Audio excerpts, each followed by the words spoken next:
මුළු විශ්වයේ නැවුම්කාර ජීවමාන දෙවි පියාණනි, මෙම යාඥාව අසන මෙම යාඥාව යම් නිවසක දමා තිබෙනවද?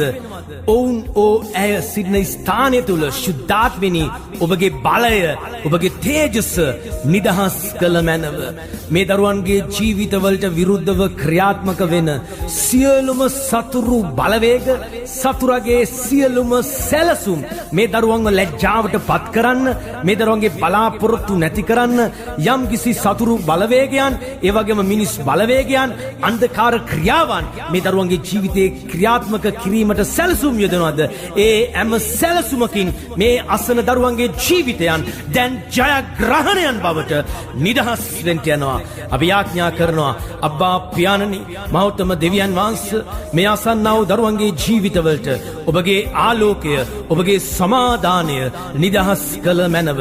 අන්ධකාර බලවේග නිසා, යක්ෂයාගේ සියලුම අනවින සහ කොඩිවින නිසා ශරීරවල ක්‍රියාත්මක වෙන සැඟවිච්ච අන්ධකාර බලවේගයන්, සියලුම මරණයේ ආත්මයන් මේ දරුවන්ගේ ජීවිතවලින් දැන් නිදහස් කළ මැනව.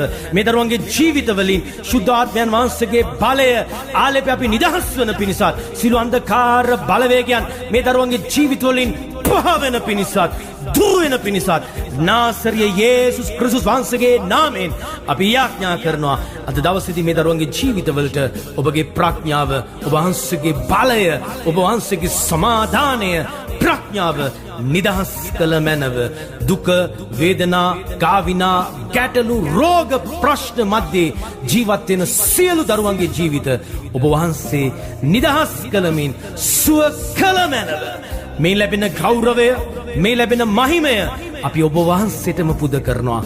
අද දවස මේ දරුවන්ගේ ජීවිතයේ ජයග්‍රහණී දවසයි. ශුද්ධාත්මයන් වහන්සේ කරුණ කොටගෙන මේ සියලු දේ බාර කර කැප කරනවා. ජීවමාන යේසුස් ක්‍රිස්තුස් වහන්සේගේ බලවත් වූ ශුද්ධ වූ නාමය නිසාය. ආමේන්, ආමේන්.